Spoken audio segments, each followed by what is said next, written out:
Coffin limping here on VSiN PrimeTime. Alongside Jonathan Von Tobel, I am Tim Murray. We're in Las Vegas, Nevada. Rounds 2 and 3 of the NFL draft tonight. NBA playoffs already underway tonight as the Milwaukee Bucks and the Indiana Pacers are getting rolling. We've got 4 playoff games tonight. And sadly... No. Where are we starting? We have 1 playoff game tonight in every single sport. The Nashville Predators at home against the Vancouver Canucks. We've got 1, baby. All of our focus will be on 1. 4:30 p.m. Pacific time puck drop. Let's go. You going to take him? Best bet tonight? Why would I? I already got a best bet. 89-1 to win the Stanley Cup Finals. Let's go. Rawr, Predator, rawr. Hey, is that what they say?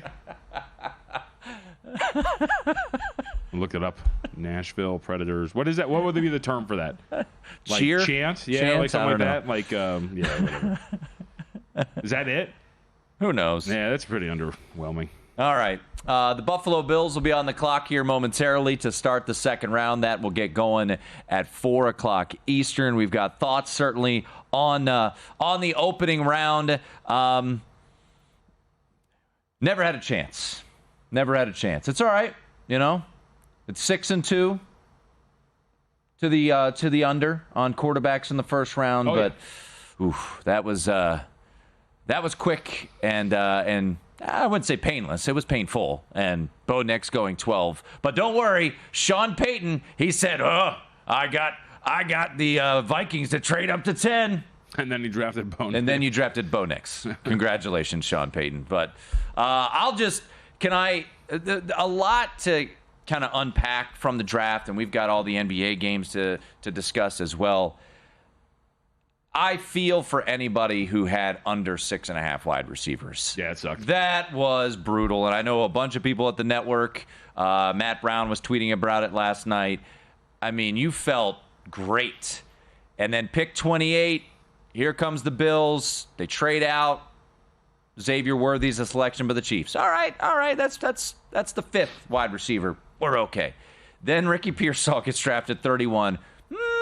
A little bit of a sweat with the Buffalo Bills knowing that they need a wide receiver. They trade out. The Panthers come in, and they take Xavier Legette out of South Carolina. I thought it was going to be an offensive lineman, actually, and I was sweating that out because I needed one more to go. I thought the Panthers were going to be like, all right, cool, give me one of these wide receivers. Let's do it. Or it's going to be one of these offensive linemen. Let's do this thing. So offensive lineman was over under 9.5. That goes to the under. Tyler Guyton was the final offensive lineman selected by the Dallas Cowboys at 29, and then wide receiver to close to hit the over. By the way, if you had over on offensive players, shouts to Thor. He gave it out on our show weeks ago. It was 20.5 at the time, closed 21.5.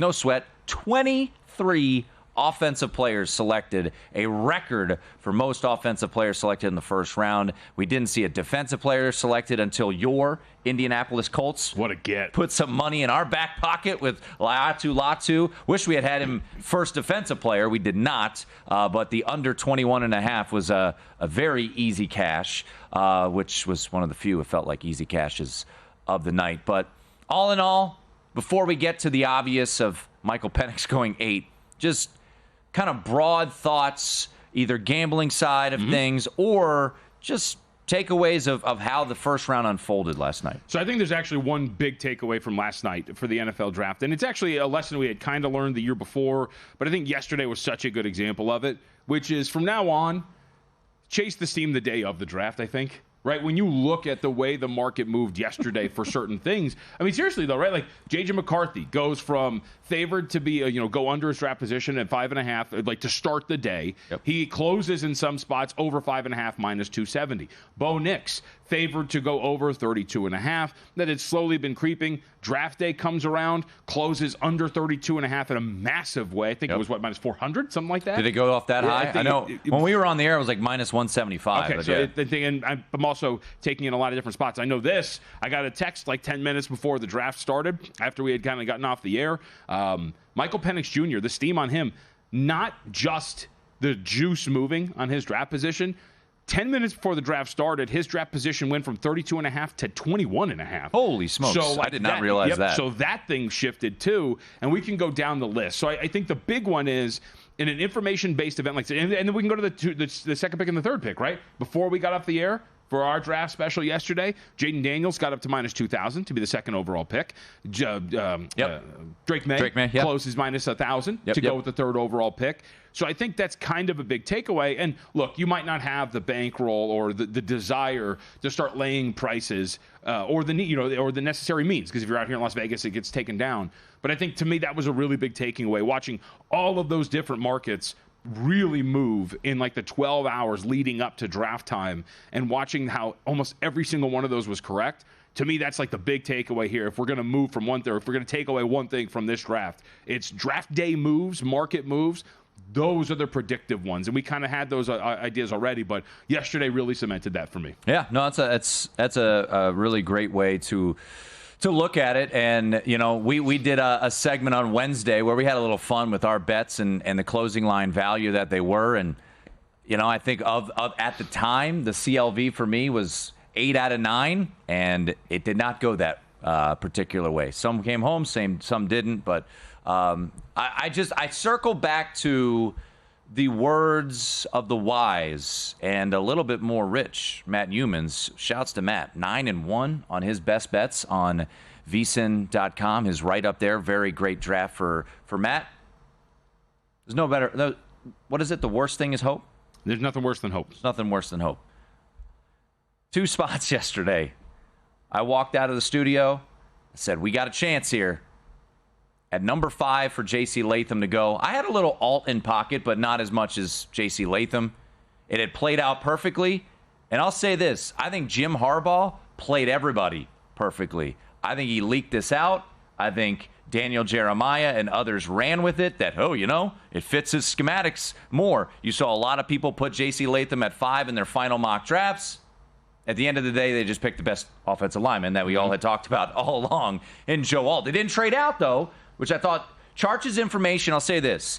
Charch, when he joined the show on Tuesday or Wednesday, I thought his information regarding the Minnesota Vikings, if Drake May was the pick at 3, played out very well, and you could have taken Joe Alt, Latham, offensive lineman to go to the Chargers, even though that was heavily juiced. The Vikings weren't going to trade up to 5 to get J.J. McCarthy because they knew he would fall. And that's why your cash was a very easy one on J.J. McCarthy to the over, which on Wednesday night, when we had still an ability to bet that here at Circa before the markets came down, at least in Nevada, but across the country, I thought that became a really good bet because you just kind of played out the scenarios. As long as J.J. McCarthy didn't go 3 to Drake to New England, he was going to fall, and ultimately he did. Quick aside, Damian Lillard just went back to the locker room as the Pacers are taking on the Bucks with a knee injury. So in-game wager as you will. But no, I think Pacers, by the way, up 14 right now, 32-18. Yeah, not looking great. But no, I think that was a really big takeaway from yesterday, too. And I also, I do laugh at, I always kind of say, generally it is exactly what we thought it was going to be. And the Joe Alt thing is a really good example of that. Throughout the entire process, Joe Alt's the best offensive lineman, Joe Alt's the best offensive lineman, Joe Alt's the best offensive lineman. And then a week before, it's but this one guy actually might surpass him. It's well, wait a minute. We've heard for months that Joe Alt's the best offensive lineman. Why would the Charger willingly pass on that? And that ultimately wasn't the case. Same things, it is, some things are true as you expect them to be. The Titans, pretty good example, right? Titans, the entire process, the cheapest at minus I think 250 I saw, 300, to draft an offensive lineman with their first overall pick. Wasn't even a doubt they drafted an offensive lineman with their first overall pick. So there were some things that were there. And I'd also say, too, the draft is more boring than we expect it to be at times, as we discussed late yesterday as well. The hype around, hey, watch out, it's going to be crazy. All these trades, look out. I mean, it was pretty quiet for the most part. So all of those things considered, it's going to be pretty fascinating. And just be careful around some of the late risers, if you will. Byron Murphy II ended up not being a top 10 pick, right? Yep. There was a lot of hype in the last week that was going to be the case. Ends up going 16 to the Seattle Seahawks. Yeah, no, there was a lot of movement. The Graham Barton, under 21.5, got heavily juiced to the under. That did not come home. So, some of the movement was proven accurate. J.C. Latham, I played under 14.5, and he goes 7. So that was feeling good. A.D. Mitchell gets proven that he was going to fall a little bit in the draft. We'll see where he goes tonight. Is he the first one off the board? By the way, real quickly, just looking at a couple spots, you could bet a couple things at DraftKings right now. There are some draft matchups. A.D. Mitchell versus Ladd McConkey. There's conflicting reports out there that the Buffalo Bills are looking to draft A.D. Mitchell at number 33.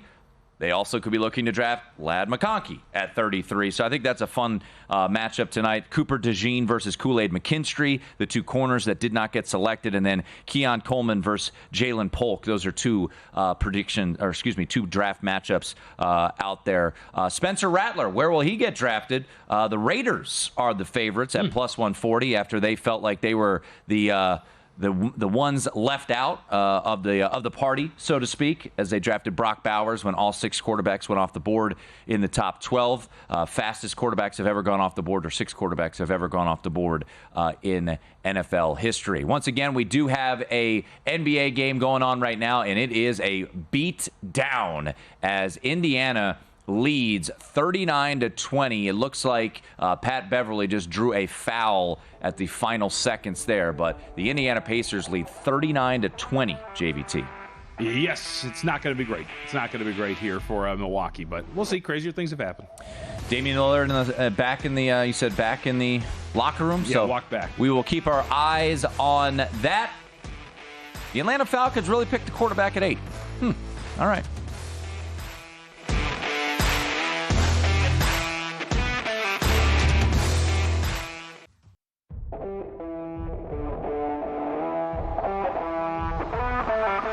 This is VSiN PrimeTime with Tim Murray and Jonathan Von Tobel on VSiN, the Sports Betting Network.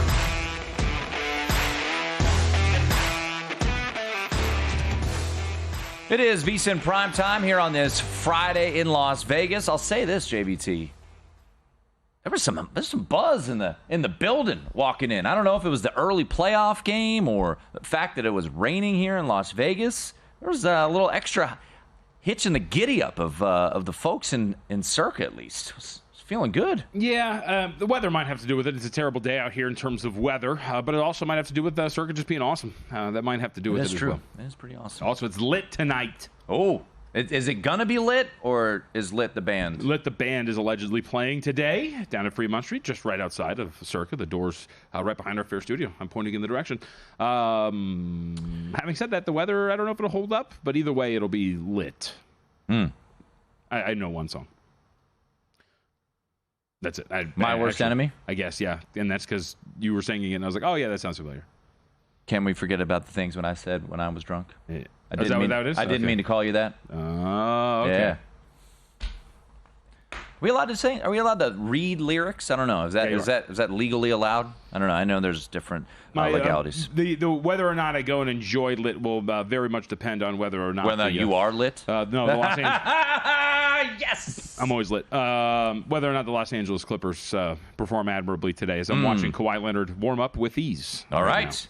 Well, let's jump into that second round of the NFL draft. We'll get going here. Top of the hour. Talked about a couple of matchups that I may not want to play one because if the steam is real, then maybe I should jump off of this because the steam is going against Ladd McConkey in a matchup against A.D. Mitchell. So that seems, if your advice is accurate of follow the steam day of, maybe this is telling here. Sure. As A.D. Mitchell is now out to a minus 190 favorite against Ladd McConkey, which would be a bummer. So maybe we're gonna remove that one unless you already put it in the file there. So we'll hold on to our so to speak butts. But let's get to the old best bets graphic here and fire away.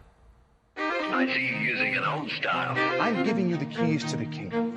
Putting our money where our mouth is. I like to live dangerously. It's time for Best Bets. Come on, Jerry, it's a lock. All right, tonight in the NBA, we do have one game going on right now. Damian Lillard looked like he grabbed his left knee, and he is not back out on the floor.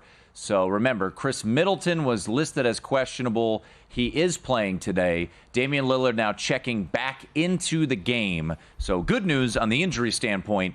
The bad news, if you do have a Bucks ticket today or a series ticket, they are down by 17, 39-22. And the in-game price on that game right now, JVT, is Pacers minus 14.5. So not an ideal start to this game for the Bucks on the road at the Pacers, series tied at 1 apiece. Coming up tonight at 8:10 Eastern time, we will get the Clippers, your beloved Los Angeles Clippers, against the Dallas Mavericks. That point spread is 4.5. It has been bumped out to 4.5. That series even at 1 game apiece. And then down 0-2, the Phoenix Suns are a 5.5-point favorite.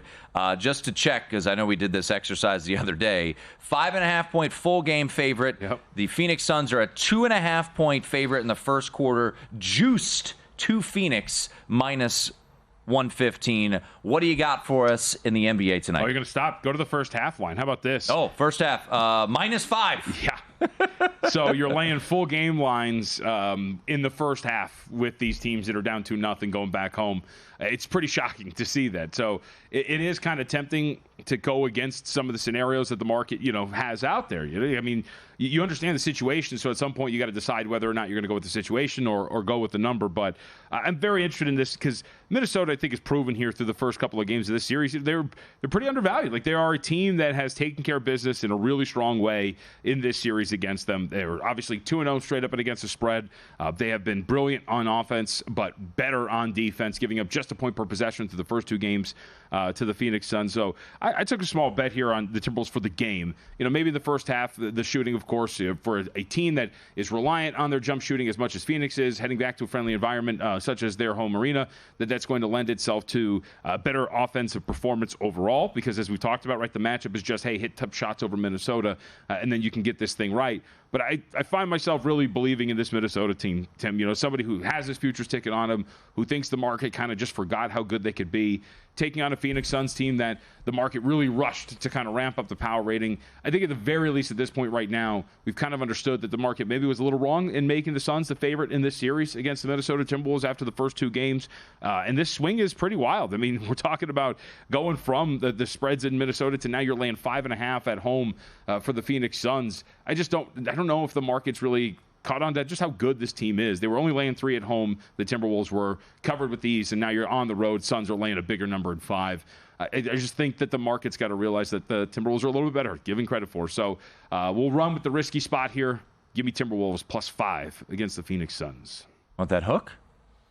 Oh, well, I already bet it, so yeah, I can take the hook for the show if you'd like. But yeah, I already bet it. Well, it's 5.5 most spots. DraftKings has it at 5. Yeah. So if you like the Suns, I would say go shop at DraftKings. I do want to do a little exercise. I'm going to write it down here. So we have 3 draft matchups at DraftKings right now. Many of you can still obviously bet DraftKings, whatever state you may be in. We obviously can never bet DraftKings because we're here in Nevada, and also you can't bet the draft anymore in the state of Nevada. But I want to keep an eye on this because I thought the point that you made around regarding day of steam is an accurate one, right? A lot of the steam we saw yesterday was accurate in that whatever which way it went ultimately came home. So we're still 40 minutes away from the draft starting over, or restarting, I should say, round 2. But we've seen movement towards, in the 3 matchups that are currently offered at DraftKings, A.D. Mitchell, the wide receiver out of Texas, is now out to -190 against Ladd McConkey. That was as low as around Pick'em not that long ago. We did get a Tony Pauline report saying that the Bills are deciding between Keon Coleman or A.D. Mitchell. But he also said that there's interest in other wide receivers, too. There was a bit of a conflicting report because let me get it up here. Earlier today, there was a report from Charlie Campbell, and he said that he was hearing some buzz that the Bills could go with either Ladd McConkey or Keon Coleman at 33. So something to keep an eye on. The other 2 matchups, Cooper DeJean, the corner out of Iowa, is now out to a -265 favorite over Kool-Aid McKinstry, the corner out of Alabama. And then Keon Coleman, the wide receiver out of Florida State, he's out to a -265 favorite over Jalen Polk, the wide receiver out of Washington. So I'm just going to write these down and see if the steam comes home in this one. I'm not going to give it out as a best bet, but maybe it'll be a losing bet because I took a piece of Ladd McConkey, his under position a couple weeks ago, but also I took him in this matchup, and doesn't feel like the steam is on my side. So I'm not going to recommend anyone take that with me. So that one could be a quick one to put me out of my misery. Really quick, Damian Lillard did just check back into the game. Bucks only down 13 with 10:16 left to go in the second. So a very good sign, obviously, from Milwaukee. He's going to go to the free throw line here. It did look like what happened was the back of his foot got stepped on, and then he started grabbing at his knee. So I don't know if his leg just got torqued a little bit. It was a little uncomfortable. Did walk back under his own power, and now that he's back on the floor, you would think he's going to be okay. But crazier things, so we'll keep an eye on his status throughout the game. All right, so for you, best bet tonight, Minnesota slip there, plus the 5.5. Anything for Clippers-Dallas that intrigues you? I think the Clippers are the side there against Dallas. With Kawhi Leonard, a lot of people pointed to the fact that Kawhi Leonard didn't look as comfortable in Game 2. I think it's a positive that you get the game under your belt, right, and then you go back out there on the road to take on the Dallas Mavericks team that he's had success against in his career, especially as a Los Angeles Clipper. Should also note, too, that the Mavericks are a little beat up. Daniel Gafford's questionable. Their leading bench scorer in the regular season, Tim Hardaway Jr., is not going to play today as well. So that's going to be a little bit of a blow here for Dallas. Game 1 only played 16 minutes, but still an effective scorer off the bench for Dallas. That going to be out there and only played in 6 minutes. Be very curious to see what the Clippers have in store here for Dallas.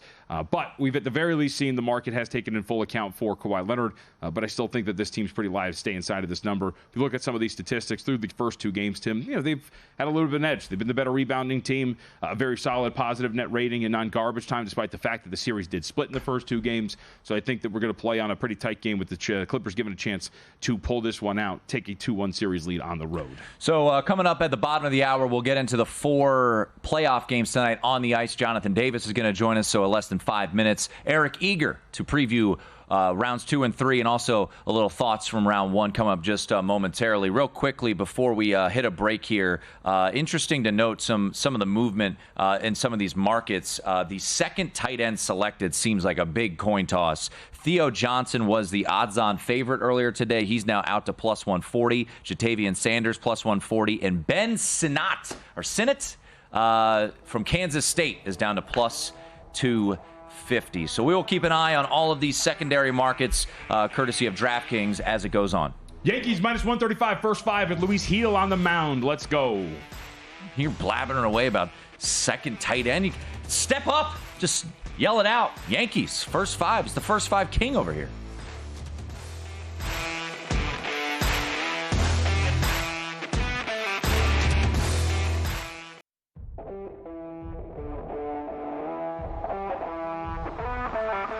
This is VSiN Primetime with Tim Murray and Jonathan Von Tobel on VSiN, the Sports Betting Network.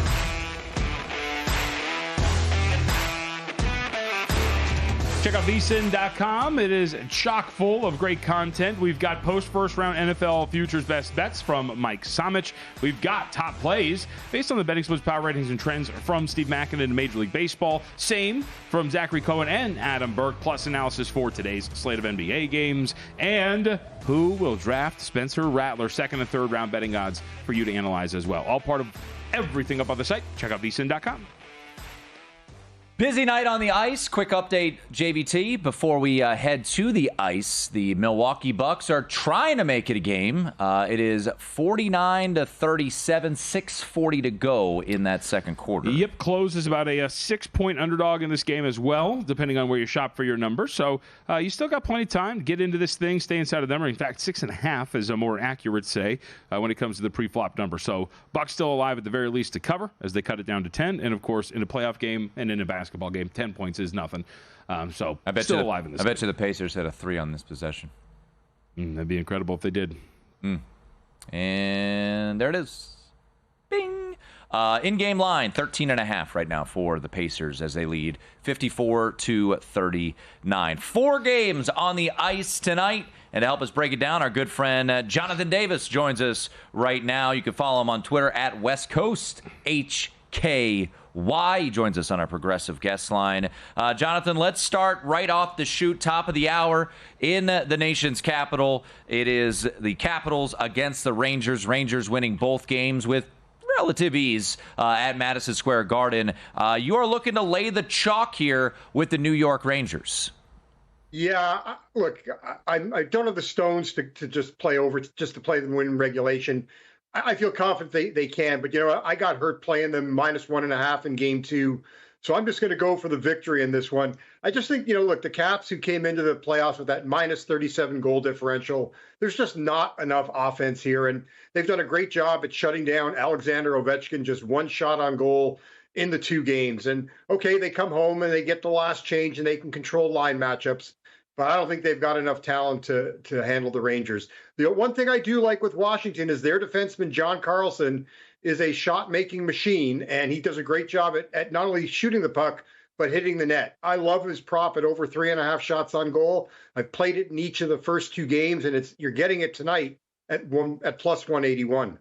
All right, let's go to another matchup that I know you got your eye on here. Winnipeg and Colorado. We're looking at about $1.65 for the Avalanche at home. Total sitting at 6.5. What are we looking at in this matchup specifically to the total, Jonathan? I know you've got something. Well, goals is what we've seen. They've played, 6 times this year. We've had 5 of the 6 games have had 7 or more goals, and the other game had 6. So, I don't trust either team right now. The narrative right now is there's a lot of concern on the Winnipeg side with Connor Hellebuck, who's just 1-5 in his last 6 playoff games, and his goals against average is over 4. So I will stick with the over here. I also like Nathan McKinnon, his point prop tonight at over 1.5 and about -130. He's hit at least 2 points in 11 of his last 14 home games. That's a pretty good number there. Now, I would play Winnipeg for a half unit on the money line because I do think they will capture either tonight or game 4. I think they're worth the plus money. That's the best plus price you've had on Winnipeg against Colorado this year. So I think they're at a half unit. There is value there. Jonathan, let me ask you this just before we continue with your plays, because I know you're headed to the LA-Edmonton game, and that was a phenomenal game, too, up there in Edmonton. But we've talked a lot about the tax you have to pay in the NBA for these teams that lose 2 games on the road and then come back home, and the anticipation of they're going to come out ready to go, whether it's the first quarter, first half. We're seeing that tonight, especially with Phoenix laying 5 in the first half. So we've got a couple instances where Washington is down 0-2, and you've got Winnipeg down 0-2. Now they're on the road, but do you see a tax for these desperate teams where you feel like maybe the other side you get a little of value, so to speak? I think the only tax that that's where I think Winnipeg has value tonight at +145. I look at the other lines. I mean, Edmonton. Look, so Edmonton series, they're tied at 1. Edmonton's still the favorite at -130. Makes sense. The one game that stands out to me, this is the Josh Applebaum special, I'll call it. And JVT, this is the team that you're vested in, the Nashville Predators. I mean, Vancouver is about a -105 road dog tonight. They opened up at about +120. So we're seeing that reverse line movement because Vancouver's only getting 32% bets and 36% of the money, yet the line's moving their way. I find that very intriguing tonight. I would also jump on the Canucks with a half unit play. Well, speaking of that, how big is this news, of course, for Vancouver, that your starting goaltender is not going to be back until late in the series? Big picture, or excuse me, late in the second round, I should say. So for this series, Jonathan, how impactful is this? Do my Preds have a shot now? Well, they do. Now, I'm not so sure if that's actually the case, JVT, because Vatrudemko is traveling with the team, and that caught people off guard that he would be traveling. Because if he's dealing with a major injury, you'd think that he'd have a better opportunity to get that treatment back in Vancouver. So he's not starting tonight. I don't believe that would be a miracle of all miracles, but I don't think it's late second round. It may be game 4, maybe even, maybe he comes back for this series. If he doesn't, the one thing with Casey DeSmith, who is the starter, he has won a game in Nashville. He won a game earlier this year. So it's going to be, this is one of the best environments in the NHL is Nashville. But I think, the way Nashville played in game 2, they blocked like 30 shots. They can't keep doing that and win the series. Their guys they're not going to be alive if they keep that type of effort up there. It's admirable, but you can't block that many shots without suffering a lot of pain. Jonathan Davis joining us here on VSiN Primetime. He joins us on a progressive guest line. You can catch him on SiriusXM's NHL channel, also the Show Me the Money hockey betting podcast. All right, let's get to the game in your neck of the woods that you'll be attending in person. Late night start between Edmonton and the LA Kings. The Kings win a thriller 5-4 in overtime just a couple days ago. Right now, Edmonton, we'll call them minus 145 on the money line, but you're looking to attack this game really from a prop perspective. So the floor is yours, Jonathan. You got a bunch of props that intrigue you tonight. Yeah, we've got the old Cheesecake Factory board here of props, guys. We're going to start on the LA side. We'll go with Adrian Kempe, who's got 7 goals in his last 7 games against the Edmonton Oilers. He loves seeing that blue, orange, and white uniform. So why not? You get him at plus 175 for an anytime goal. He is firing shots at the net and hitting the net, even if he doesn't score. So, look, I like his over prop of over 3.5 shots on goal. That's one of the alt lines. You can get that at, I'm just trying to look at my notes here, at you get that at plus money as well. You could take over 2.5 at minus 170. So there's, that's the LA side on the prop side.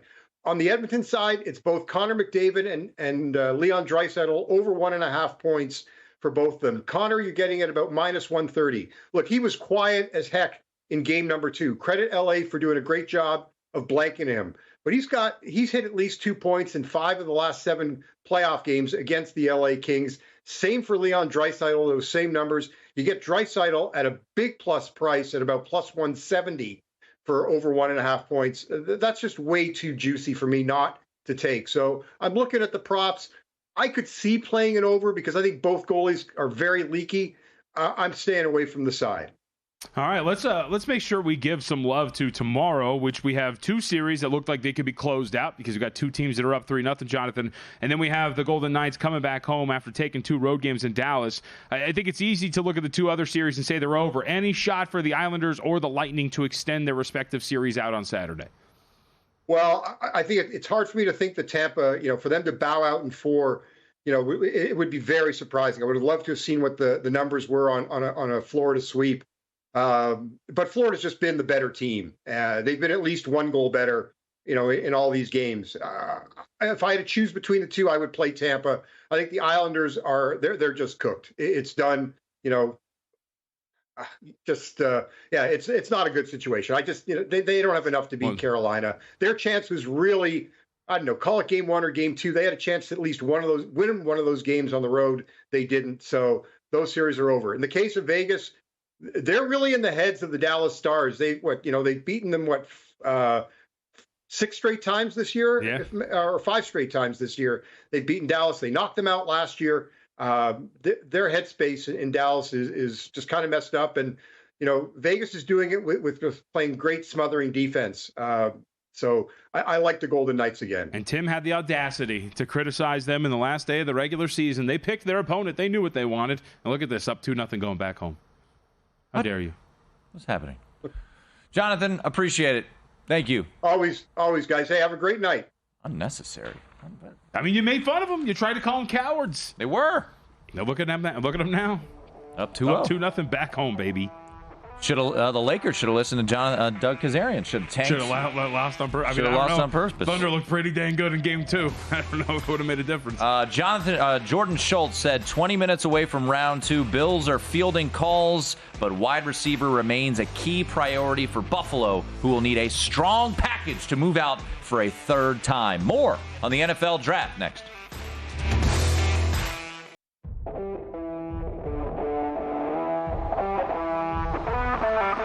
This is VSiN Primetime with Tim Murray and Jonathan Von Tobel on VSiN, the Sports Betting Network. Don't miss out on any of the NBA playoff action at DraftKings, an official sports betting partner of the NBA. From the first round to the finals, DraftKings Sportsbook's got you covered. Same game parlays, live betting, odds boosts, and more. Download the DraftKings Sportsbook app. Use code VSiN. New customers bet $5, get $200 in bonus bets instantly. The code VSIN. Only on DraftKings. The crown is yours. Second quarter of the Pacers-Bucks game coming to a close, 67-55. Pacers with the lead over the the Milwaukee Bucks. We've got NBA hoops starting. Another game around 8 o'clock Eastern or so. Hockey gets rolling at the top of the hour as well, as does the second round of the NFL draft. To help us preview that and also take a step back look, we'll check in with Eric Eager here momentarily from Sumer Sports. But real quickly, JVT, I mentioned the report from Jordan Schultz about what the Bills, who currently own the top pick now in the second round, as they traded out twice. They traded out 28-32 with the Chiefs and 32-33 with the Carolina Panthers. The report was that they are most likely going to stick and pick a wide receiver. So the question begs, we don't know for sure.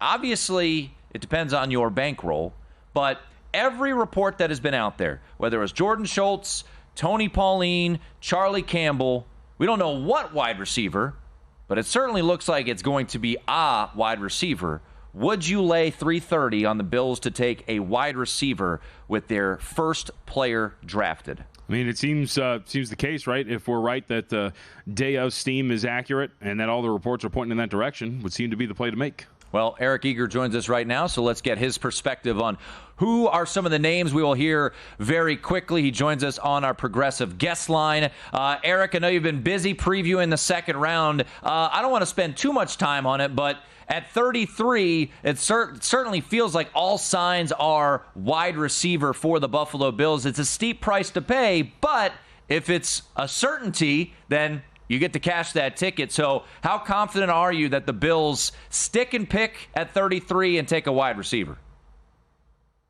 I'm more confident that it'll be wide receiver than I think that they'll stick and pick there, just because there's going to be a lot of value for for them in a possible trade up. And so that will influence some things.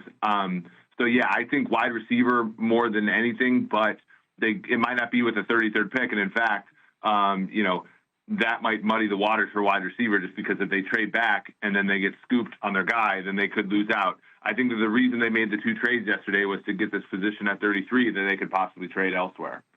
So, Eric, I wanted to go back to yesterday, and at the top of the show, Tim and I were talking about like draft day takeaways, or at least round one takeaways. And my thing that I kind of took away from yesterday was, it seems that if you just sit back until draft day and just chase steam on draft day, it's the way to go, because the information is out there the day of the actual first round. Is that something we can buy into, that draft day odd moves are actually the predictive ones? And if you sit back and wait and you tailed some of those, you were very profitable yesterday.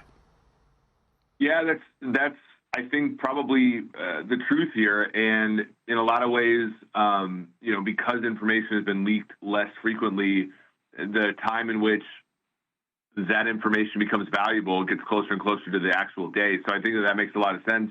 By the time you get to draft day, there's really no incentive for these teams to kind of be concealed after a certain point. So, yeah, it makes a lot of sense.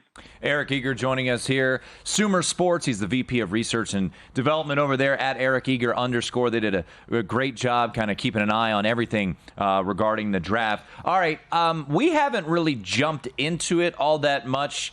The scorching takes have been aplenty regarding what the Atlanta Falcons decided to do at 8. I'm curious your thoughts on the decision ultimately by Terry Fontenot to say, you know what?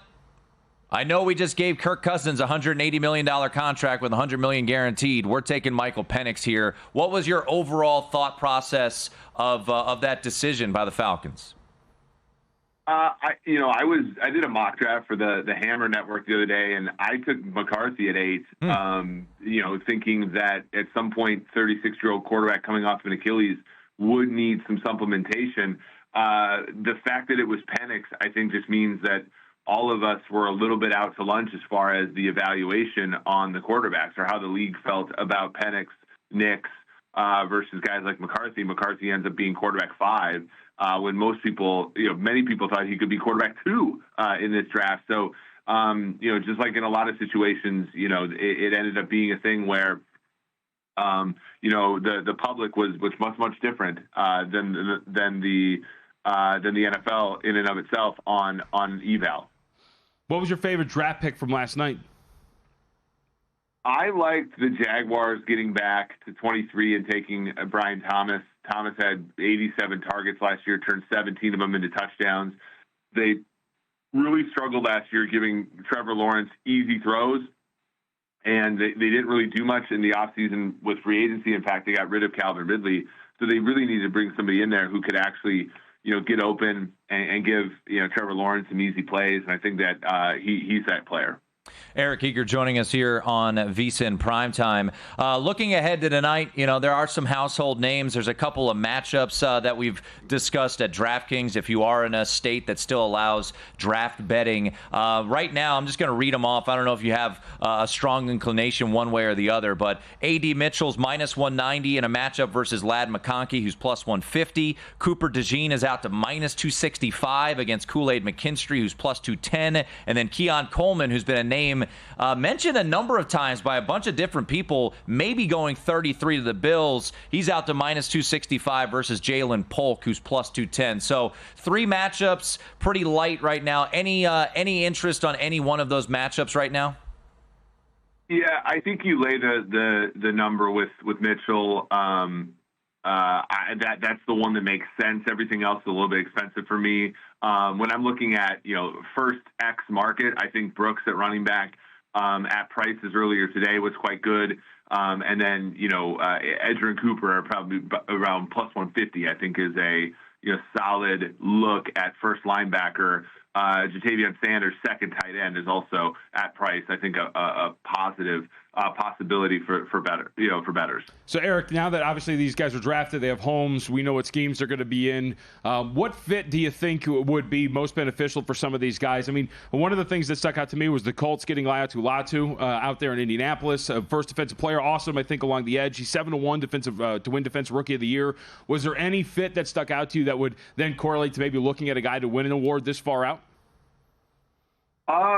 It's tough because you have to protect them into a situation and everything. Mm-hmm. I mean, I think Rome Odunze is somebody who makes some sense as offensive rookie of the year with Chicago because, people are going to look at Caleb, but Caleb has had, that quarterback in Chicago hasn't stayed healthy for a long time, but Rome Odunze is kind of an all-around great player who's going to have a great quarterback with him now with Caleb Williams. So that one makes sense as a sneaky play. That one I kind of like. As far as defensive player of the year, it's almost always an edge for defensive rookies. So Turner to Minnesota, he's going to be a backup. I think Lights is going to get more snaps in Indianapolis than Turner would. So that to me would be should be the favorite and probably will be until we kick off the beginning of the football season. Eric, as Eric Eager joins us here from Sumer Sports, J.J. McCarthy, he goes to the Minnesota Vikings. They don't have to give up the King's ransom that we thought could happen, so they end up with Dallas Turner, as you alluded to, at 17. They traded up to get him, and then J.J. McCarthy at 10. Let's look at J.J. McCarthy going into that Kevin O'Connell offense. Ultimately, what do you think about that fit of McCarthy going to Minnesota, where more than likely with Sam Darnold there, he does not have to start right away? Yeah, it's the best place for him to go, right? I mean, he is, I think from a prospect standpoint, quite kind of raw. And, for his perspective, going there, getting to sit, getting to play behind 2 really good tackles in Brian O'Neill and Darisaw, Addison and Jefferson as receivers, with Hawkinson at tight end, Aaron Jones at running back. Like, it's going to be a pretty solid place for a young quarterback. If he's good enough, it'll show there. He is Eric Eager. You can follow him on Twitter at @EricEager_. They've done great work over at Sumer Sports. Enjoy the second and third round tonight, man. You guys too. Good luck out there. There he is, Eric Eager, who gave a couple thoughts. The Brooks market to be the top running back selected has gone nuts today. That has gone out to minus 250. So I know Matt Humans, who was scorching hot in the first round, gave that out earlier this morning on Follow the Money. So we'll see if that one comes home. I think it was minus 120 when he gave it out. Jadavian Sanders, the tight end out of Texas, he is plus 140 to be the second tight end selected. That market out there. And then also something that Eric mentioned, Edrin Cooper, who is now minus 130 to be the first linebacker selected. So we'll keep an eye on those. Your second round of the draft about to get underway. We're going to talk to Jared Smith, top of the hour. So we got a lot to get to here on this Friday as well. Still plenty of hoops to chat about. It is VSiN Primetime.